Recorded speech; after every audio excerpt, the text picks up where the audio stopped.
¿Qué tal, mis queridos amigos? ¿Cómo estáis? Espero que vaya muy bien por ahí. Habíamos dejado abierto el siguiente renglón en el asunto de motores para comentar el asunto del downsizing, o traducido al castellano deberíamos llamar a partir de ahora miniaturización de los motores y concretamente de los motores de gasolina, que ha sido como la gran explosión en los últimos aproximadamente 15 años. Y sobre eso quiero hablar en esta entrada y específicamente de los problemas que tienen estos motores que las marcas de coches han desarrollado, digamos, como una respuesta para intentar seguir pasando de una manera, digamos, cada vez más holgada o de una manera más segura y también intentando ofrecer a los consumidores en una ecuación muy complicada en la que hay que satisfacer normativa, aspiraciones de los consumidores y por supuesto también las aspiraciones económicas de las marcas.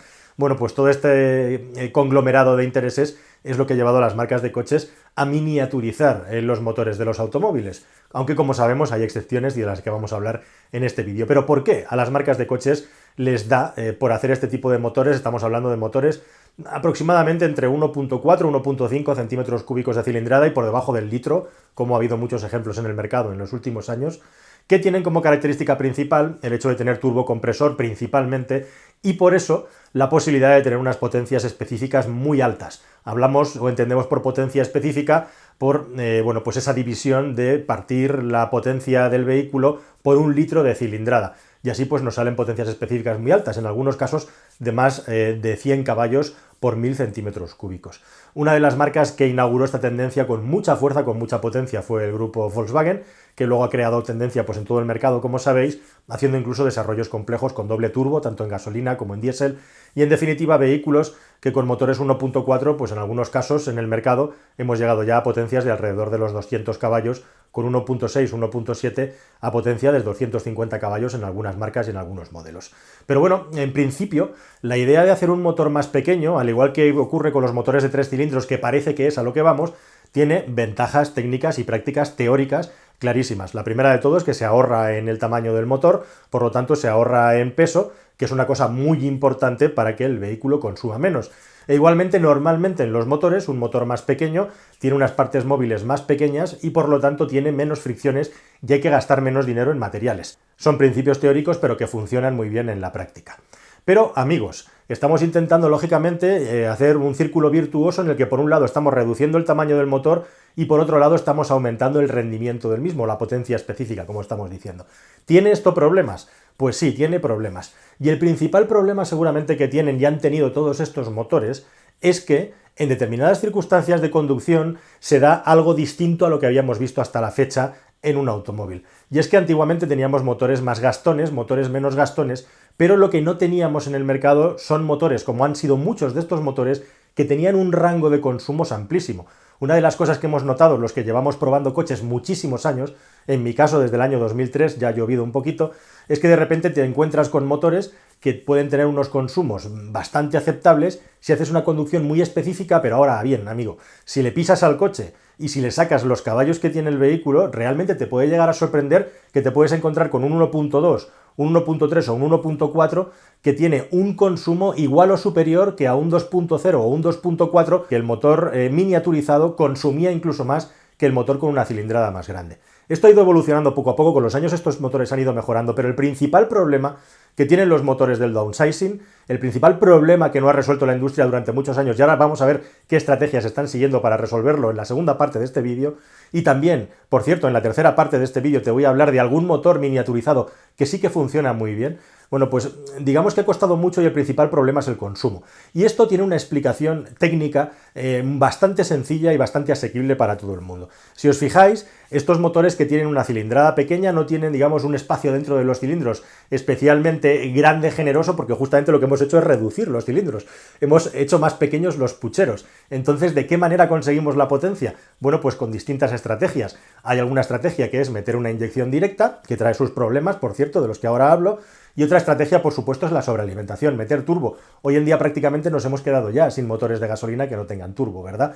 Bueno, pues el hecho de meter turbo hace que, lógicamente, aumentemos la presión en la cámara de combustión 2, 2,5 y hasta 3 veces más que la presión que tendría un motor estándar entrándole el aire por pura presión atmosférica.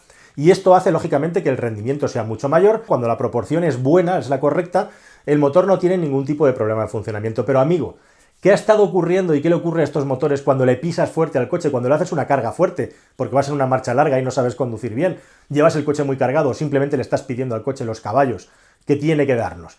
Bueno, pues que entonces el turbo hace que en muy poco tiempo entre muchísima presión dentro de la cámara de combustión. Y aquí sucede un problema típico de los motores de gasolina, que es que podemos llegar a lo que tradicionalmente llamamos o coloquialmente picado de biela o la autodetonación. Y esto es que se produzcan explosiones espontáneas dentro del cilindro de la cámara de combustión, y esto lo que provoca es que haya una explosión justo en un momento que no nos interesa en el que la haya, que haya una detonación dentro del cilindro, lo cual es muy malo. Bueno, pues primero porque el motor no está girando redondo, lógicamente, y directamente lo podemos romper si esto sucede de una manera continuada. Y para controlar la autodetonación, lo que está haciendo el coche, el sistema electrónico, es aumentar la proporción de gasolina que hay dentro del cilindro, que aunque parezca increíble, aunque parezca sorprendente, el hecho de inyectar el líquido y que este líquido se evapore rápidamente por la cantidad de temperatura que hay dentro, lo que hace es refrigerar la cámara de combustión. De esa manera baja la temperatura y así controlamos la autodetonación o la detonación. Bueno, pues esta es un poco la estrategia que la electrónica de estos motores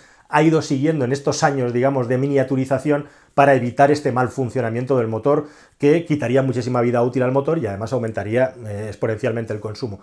¿El resultado de todo esto? Pues sí, un aumento del consumo. En definitiva, esto está íntimamente relacionado con el hecho de que estos coches están diseñados, y estos motores han estado diseñados, para pasar una normativa anticontaminación que no tenía en cuenta estos supuestos de altísimas cargas o de pedirle muchísima respuesta al motor. Recordad que estábamos en el ciclo NEDC y en el NEDC, que es como podríamos llamarlo, este tipo de situaciones se daban solo en el laboratorio y la conducción en general que se hacía en ese ciclo era muy suave. Así que estos motores eran la solución perfecta para que al señor Pepe, al señor Manolo, le entregábamos un coche con sus 130, 150, 40, 80, 200 caballos de potencia en un paquete mucho más pequeño, que además este coche a la hora de pasar los test de consumo ofrecía unos resultados asombrosos, y así de repente nos encontrábamos, hoy habíamos encontrado la fórmula magistral. Tenemos un coche con 150 caballos, con consumos homologados de menos de 6 litros a los 100, y en algunos casos con consumos homologados de menos de 5 litros a los 100, y un 0.9 por ahí con consumos homologados de 4 litros y pico.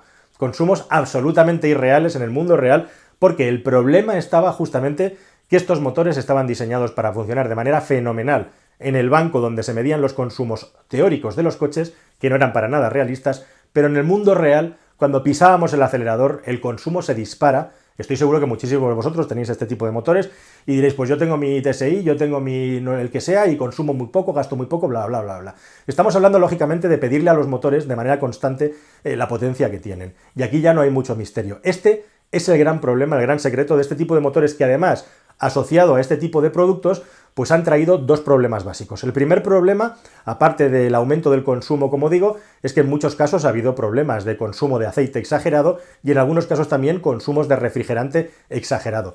En algunos coches estos sistemas llegaban a romper manguitos y si el usuario no se enteraba, como pasaba en los Ford con los motores de 3 cilindros iniciales, y seguía conduciendo, iba perdiendo el refrigerante, o en los 1.8 TFSI, que ha habido muchísimos problemas también, especialmente en los SEAT, pues al final el motor podías acabar rompiéndolo con una avería gravísima.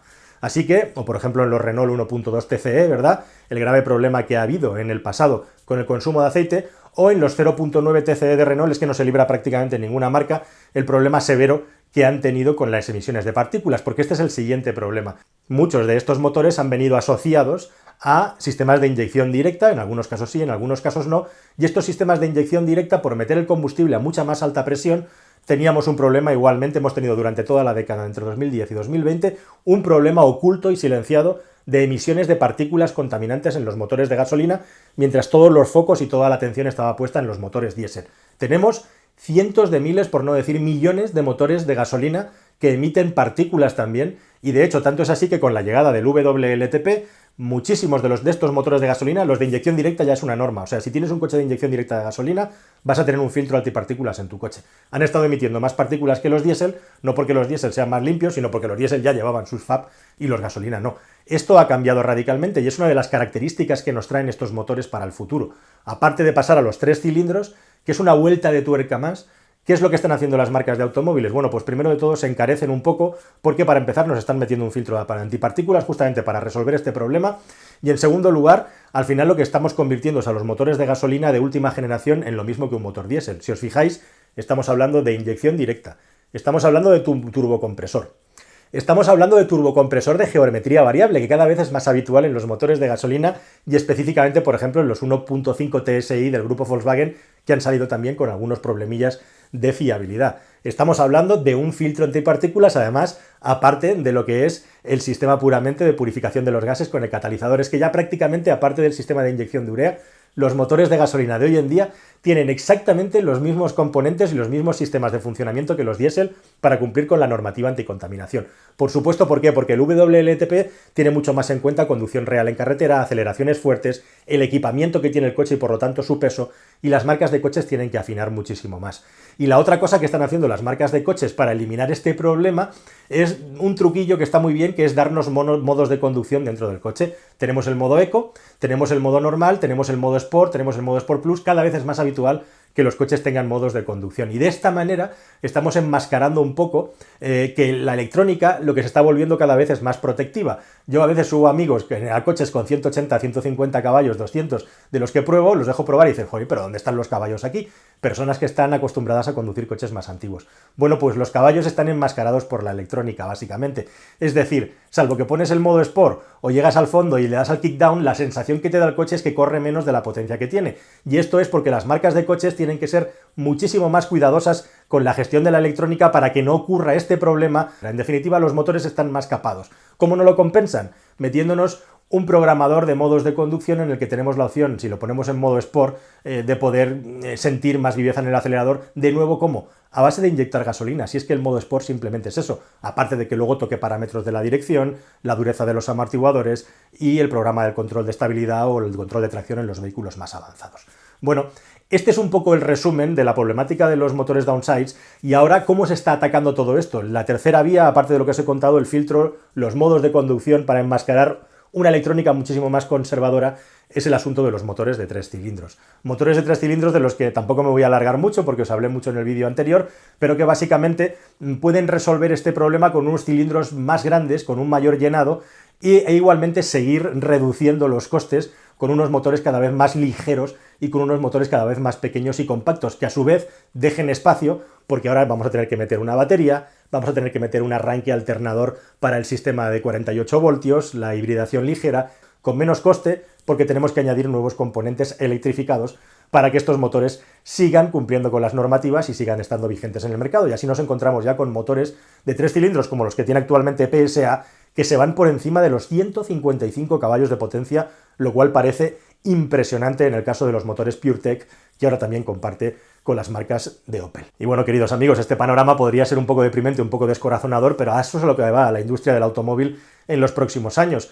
Ahora tenemos ya motores, como digo, 1.5, 1.6, la inmensa mayoría de las marcas va a renunciar a fabricar motores de más de 4 cilindros, salvo en marcas premium o en coches que se vendan muy poco, por el asunto de las emisiones. Marcas como Volvo, por ejemplo, ya lo tiene todo fiado a los motores de 4 cilindros, y lo que está por venir también, como digo, son cada vez motores de 3 cilindros, aunque a veces nos llevamos sorpresas positivas. El motor 1.5, por ejemplo, del grupo Volkswagen funciona muy bien, o el motor 1.3, que es un desarrollo de Nissan en colaboración con Renault y con Mercedes-Benz, con el que quería terminar este vídeo, porque me parece realmente un motor impresionante. Os hablaba del 1.8 turbo pentavalvular del grupo Volkswagen. Bueno, pues la verdad es que hay motores ya que son superiores a ese, downsize, pero el miniaturizado de Nissan, Renault y Mercedes-Benz, el 1.3, para mí es el mejor motor pequeño que hay en el mercado actualmente, con mucha diferencia, y es un motor que ¿qué estrategia sigue? No sigue nada especial ni nada loco.